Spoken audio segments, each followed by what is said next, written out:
Hey everyone, this is Dave. We'll get started in about 30 seconds. I did see a question come through. I will address all the questions at the end, just so everyone has a chance, everyone who logs on has a chance to hear the answers. So Angie, I did get your question. I'll answer it at the end.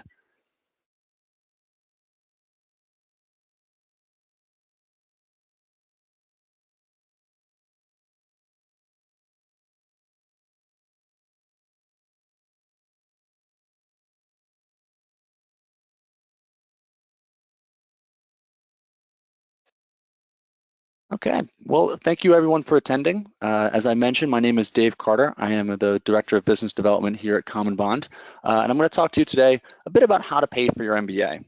It's a pretty daunting subject, I know, for many of you, and for myself as well. I actually got my MBA from NYU a few years back, so I certainly have been in your situation and can relate, and hopefully this webinar will help with that decision. So what are we going to talk about today?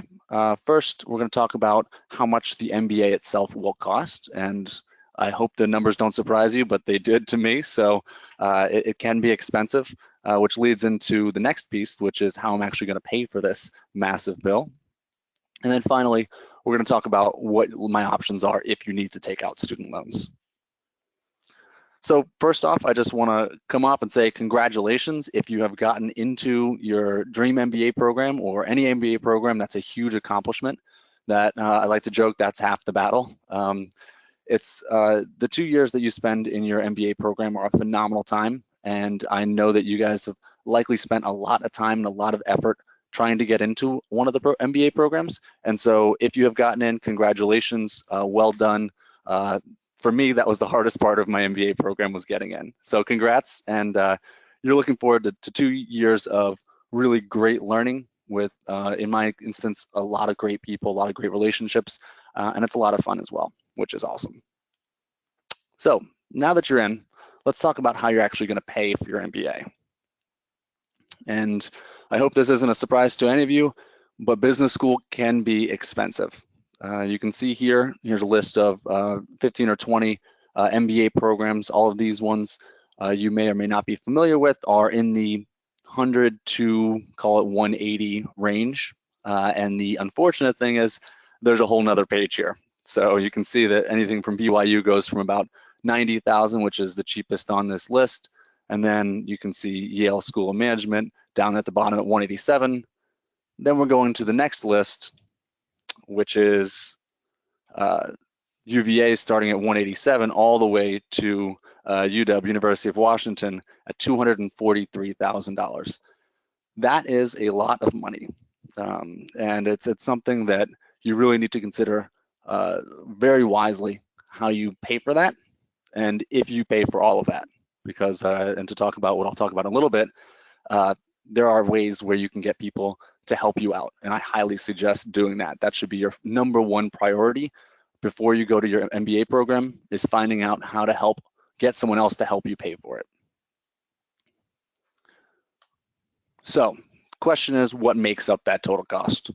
So the first number is simply the cost of attendance. That includes things like tuition, room and board, books, things that you would expect from going to a business school.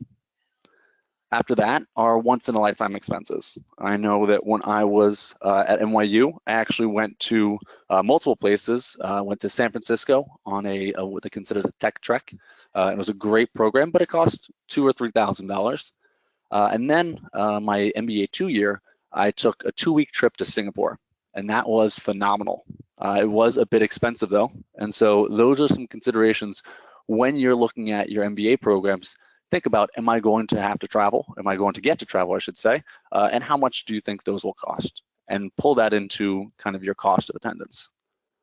Next are unexpected expenses as well as additional costs, and these are things that you may just run into in standard living, right? Healthcare costs, if there's an emergency, anything like that. Make sure you bundle all that stuff together when you're looking at the total cost of your school. So that leads directly into the next piece, which is, okay, so I know how much it's going to cost. How am I going to pay for this? You have multiple options here. So first, personal savings. Maybe you've been employed for the past 4, 5, 6 years, and you've had a nice little nest egg saved up. Maybe you're also even able to save up some to go to your MBA program. If so, well done. Unfortunately, again, I did not plan and I did not have that. Secondly, family contributions. This is an amazing option if available. If your family wants to help you pay for your MBA program, that is awesome. I would take them up on it. Next, company sponsorships. So this is something where your employer may say, you know what, we value the MBA. We want you to come back after school. We'll help you pay for it, either fully or in part. These are also great programs if you plan on staying at your employer. Usually they have about a 2 to 5 year commitment after the school, after schooling, in order to stay with the company. So just make sure you understand the terms there first. Next are scholarships and fellowships. Finally, federal student loans and private student loans. So in order to get started, how do I think about this? What order would I put those in? First, you should determine your cost of attendance. We talked about that already. Next, you fill out your FAFSA, and this is a government form that everyone should fill out just to see how much federal aid you're eligible for. This can include things like federal loans, but also things like work-study programs and grants and other really great benefits that you could be eligible for with the government. And then also ask your company if they'd sponsor your education. If it's something where you are getting your MBA in order to move up in your current organization, have that conversation with your HR leadership. You know, maybe it's not something they offer on a regular basis, but you know, maybe that they would make an exception for you. It's worth asking. The worst that could happen is them say no. So after that, consider financial aid that doesn't need to be paid back. So things like scholarships. Scholarships, this is one area where I highly suggest you talk to your financial aid office first, see what scholarships they have available, especially if you've applied to multiple schools and have gotten into multiple different places. Contact the financial aid office and say, hey, I got into school X and they're giving me, you know, this scholarship. If they give you a scholarship, say, I'd love to go to your school, but I need help financially. I did this with a few of my options and actually was able to increase the amount of financial aid in terms of scholarships that I got from my school. Also, there are a number of websites online. I know right here it says Unigo, Scholly, and CapEx. They each have billions of dollars worth of loans on their site. These loans mostly are for undergrads, but there are some graduate loans, or sorry, these scholarships are for undergrads mostly, but there are some graduate scholarships in there as well. So definitely worth a listen to check out on those sites. Finally, fellowships. Check with your financial aid office there to see if there's any fellowships available at your school. After that, you need to determine how much you yourself can contribute. So this goes to the personal savings that we were talking about before. Another thing to consider, family contribution. Again, if available, it's a great way for someone else to pay for your MBA. And then finally, you have to ask yourselves, after all of those, how much am I going to need in student loans? After I've gone through all of the different ways of getting money from the schools, from scholarships, from my parents or loved ones, how much you yourself, after your personal savings, how much will you actually have to take out? There are two options here. You can go with the federal loans or you can go with private loans. Federal loans, there are two options. There's the direct unsubsidized and the direct plus loan. And then for private loans, you have a number of different options where you should compare rates, check out their fees, and look at the terms for each company. So here are the federal government loans.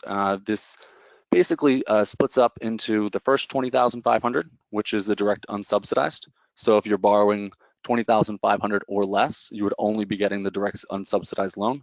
And this is at 6.24% APR. So that's a 6% interest rate with a 1.07% origination fee. If you're borrowing anything more than that, you would also then get the direct plus loan with the government. So in this situation, the direct plus loan is a 7.47% APR, which is 7% interest rate plus a 4.28% origination fee upfront. These in combination can go up to the cost of attendance. So let's say you're going to a school that costs $100,000, you'd be able to take $20,500 with the direct unsubsidized and $79,500 with the direct plus. And now we'll talk about a little bit about private loans. You can see here we have two products with CommonBond. One is a co-signed loan, in which case it's available to all schools, and this one will basically ask you to bring on a co-signer, whether that is a loved one, a relative, wife, husband, parent, to co-sign the loan while you're in school, or your MBA loan, which is on the right, which no co-signer is needed and is accepted about 29 programs, which we'll get into in a little bit. This one we have fixed and variable rates starting at 4.89% APR. In both cases, there is a 2% origination fee. So let's do a quick comparison. This is specifically of your MBA loan options. So these are non-cosign products, which means you can go on yourself and you can actually take these out without a cosigner. With CommonBond, there's actually only 4 interest rates, and those are 1 interest rate per product. So we have a variable rate 10-year at 4.89%. We have a variable rate 15-year at 5.03%. A fixed rate 10-year at 5.99%, and a fixed rate 15-year at 6.72%. And those are all APRs. And so the APR means that that includes the origination fee, that includes everything incorporated in the loan. And so at the end, your interest rate will be 5.99% APR. Now, that is very interesting because if you look at that compared to the federal government loans, that's lower than both the federal government direct loan and the government grad plus loan. You can see there that the interest rates of 6.24% and 7.47% are both significantly above the 5.99% you would get with a 10-year fixed. And so that's an apples to apples comparison right there. And that's actually a move that we just recently made at CommonBond, is to lower all of our 10-year fixed loans to below the government rates. This way, this is actually how I actually got initially interested in CommonBond. I was looking for a loan for NYU and actually found out about CommonBond on a local blog, and ended up saving about $10,000 to $15,000 by taking my loans out through CommonBond rather than going through the federal government. As I mentioned, you can save over $10,000, and here's a quick example of how that would look. So this person, Nick, let's say he's going to Berkeley and he's going into a second year. So he's going to put these loans on deferment for 1 year. He has multiple options. He can either go with a CommonBond loan or he can go with the federal government loans. So let's say he goes with the federal government loans. He'll take out a 10-year loan. The first $20,500 will be at 6.24%. The remaining $80,000 will be at 7.47%. And you can see that the amount he takes out is exactly the same as the amount he would take out with CommonBond, but the amount he's paid back is actually over $10,000 more.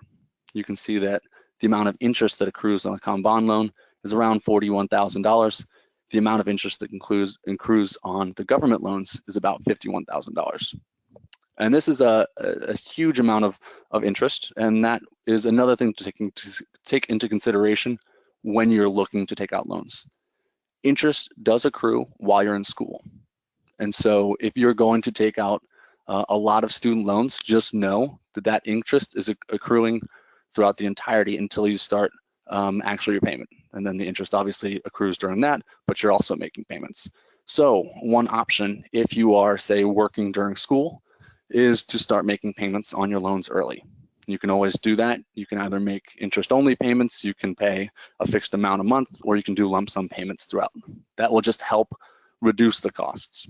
In this situation, when he is borrowing $100,000 and he has it deferred for a year, that year can actually cost maybe $8,000 in interest accrued. So it's a serious issue, especially if you have 2 years, both borrowing about $200,000. You can easily accrue a significant portion of your loans after the fact. So you took out 200 and then you owe 225. That's a big wake-up call. So just another thing to note, if you're in school and can make payments, do that, and also borrow as little as possible. So next logical question is, why should I choose CommonBond? First and foremost, the thing I just mentioned, the interest rates are very competitive. They're lower than the federal government interest rates. They offer a considerable savings. If you go through the 10-year loan at a fixed rate, it's about $10,000. But if you take out one of the variable loans, it can be even more than that. The thing to remember there, fixed versus variable, a fixed rate is going to be a loan where you take out a set amount, and then you have a set interest rate, and you're going to have the same monthly payment every single month. On a variable loan, you're going to take out the same amount of money, but then your interest rate is going to fluctuate with the market interest rates. So your monthly payments could be higher or lower depending on what the market interest rate is. Next reason to choose CommonBond is simplicity. It's a very easy, simple service to go on and apply online, and we can help you out every step of the way. The next piece is protections, and this is probably the most common topic that I have with incoming MBAs and people who are graduated who are looking to refinance as well, are the protections that the government offers versus the protections that CommonBond offers. I can say that most of the government protections are duplicated through CommonBond. So things like deferment, where during school or if you want to go back to school, we will pause payments and defer your loans for up to 32 months. Another big one is forbearance. Let's say you lose a job and you're looking for a new job for 3 or 4 months. We can actually put the loans into forbearance during that time. This means you will not make payments during those times. The interest, however, will still accrue. We can actually put you into forbearance for up to 2 years over the life of your loan. A next and very important one, especially if you're taking out a large amount in loans, is death and disability discharge. So this is if you were to unfortunately die or become permanently disabled, then the loans will be forgiven completely. You would not have to worry about your relatives, loved ones, estate getting these big loans. Those three are also offered by the federal government. Two things that the federal government offers that CommonBond or any private lender will not offer are the income-driven repayment plans, which are repayment plans that are based off of the amount of money you make in a year, and they're generally pushed to 20 or 25-year terms. If you're interested in that, usually if you have a really high loan balance in comparison to your earnings, they could be the right choice for you. From what we've seen, if people are going to top 25, top 30 MBA programs, generally their incomes are higher than it makes sense to be in one of those programs. The second really great protection that the government does offer is going to be if you are in a public service role. They have what's called Public Service Loan Forgiveness, or PSLF. It's a great program that will actually forgive the balance of your loans after 10 years. So what you do, you go on one of those income-driven plans that I mentioned before that are over a 20 or 25-year span. And then if you're eligible for public service loan forgiveness, it will get forgiven after 10 years. And that's a tax-free forgiveness. It's a great program that if you're looking to go into the government, if you're looking to go into, say, a nonprofit hospital, or if you're looking at working for a nonprofit, either here or abroad, they could qualify, and it could be a great way for you to have your loans forgiven. Next is award-winning customer service. This is something that we pride ourselves on. If you do have any questions throughout any step of the process, you can either use the chat function on our website, you can call the phone number, the 1-800 number that is both at the end of this presentation or on our website, or you can email our care team at care@commonbond.co. Award-winning customer service, they'll walk you through every step of the application if you like. We also have a number of resources, calculators online. We have a really great MBA student calculator, so you can determine if what your savings would be if you end up going through CommonBond or if you take out a different loan, depending on the interest rate that you would get with the other loan. You can compare them on our website. Then finally, we have a social promise, and this is important for us. It's actually one of the main reasons I work here at CommonBond. For every loan we fund, we also fund the education for a child in need. It's kind of like the Warby Parker or Tom's model, where it's a one-for-one model. We work with an organization called Pencils of Promise. It's a great organization that builds schools and trains teachers in Africa. And so to date, we've helped over 4,000 kids get education who wouldn't have otherwise. So it's been a really successful program and a really big part of who we are here at CommonBond. So next logical question is, okay, I want to do it. Who's eligible for a CommonBond MBA loan? First, you have to be a US citizen or permanent resident. And this is a question that I get asked a lot. Unfortunately, we cannot lend to international students, but a really good partner of ours and a good company in general is Prodigy Finance. So if you go check out Prodigy Finance online, they can lend to international students. You have to be enrolled at least half-time at a non-for-profit MBA program. And that MBA program has to be one of the top 29 programs that we discussed before. So what do I need to do to apply? Really, you just need to have a good credit score, and you have to have proof that you are a US citizen. You also have to have proof of your current residence. If you are obviously moving to your school soon, we can use that proof of residence at your future location as well, depending on what you have now. So it's, again, something that we can easily work with you on just to make sure you live in the US and get your proof of residence. So in order to apply, just go through this link here. It's commonbond.co/BTG. That's commonbond.co/BTG, and that will take you directly to a landing page for this webinar. And you can start the application there. If you do have any questions, you can actually just go down to any of these sources. So you can call that number, the 800 number here. You can email care@commonbond.co, or you can have a chat conversation with us at commonbond.co. If you go on our website, it's just in the lower right-hand screen. I'm also going to open it up right now to questions from you if you have any for me right now. I see that we have a couple over here, so I'll jump into those right now. So the first question that I have is from Angie. She is asking about being accepted into a program she just found out, so congratulations, Andy, on getting accepted into that program. They are asking for a place reservation fee of $10,000. Do you help with that? Unfortunately, we will not help with that. This is just to cover the actual loans for during your school experience itself. So this would not cover the $10,000 reservation fee.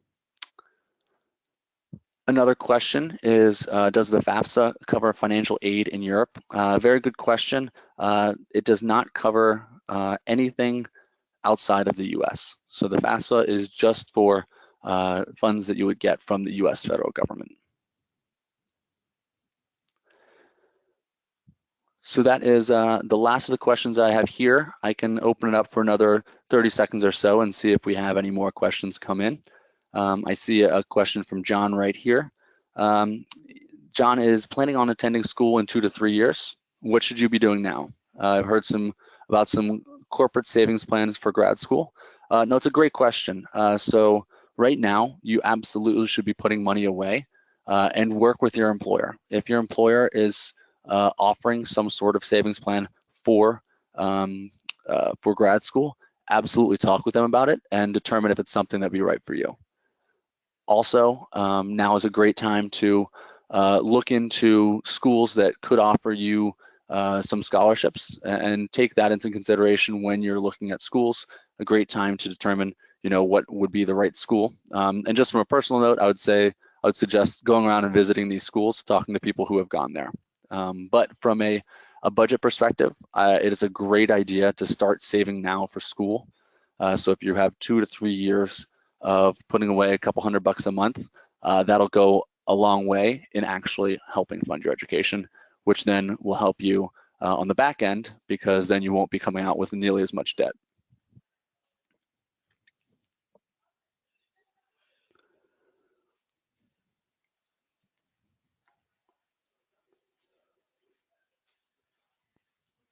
All right, I don't have any more questions. I'll wait another 10 seconds or so in case someone has a last minute question that they wanted to add. But again, I'll pop up on this screen. I'll show A, the areas to go if you wanted more personalized help. And then B, if you wanted to apply now, you can just go to commonbond.co/BTG. Well, I think that just about wraps it up. Thank you guys so much for joining us on this webinar. If you do have any questions, feel free to reach out to us at any time. And if you're ready to apply, go ahead and apply now at commonbond.co/BTG. Thank you very much.